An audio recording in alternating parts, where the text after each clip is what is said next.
Hi friends, இன்றைக்கி ரொம்பவே ஹெல்த்தியான ப்ரோட்டீன் தோசை தான். இது வெயிட் லாஸ்க்கும் சூப்பராக இருக்கும். பசங்களுக்கு ஒரு தோசை கொடுத்தாலே போதும், அவ்வளோ ப்ரோட்டீன்ஸ் இருக்குது.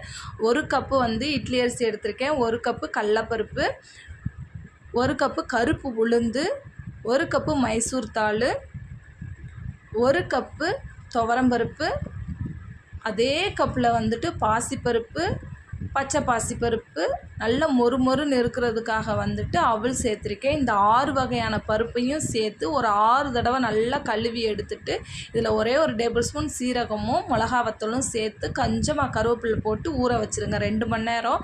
2 மணி நேரம் கழித்து அரைச்சிட்டு 1 ஹவர் கழித்து தோசை ஊற்றி பாருங்கள்.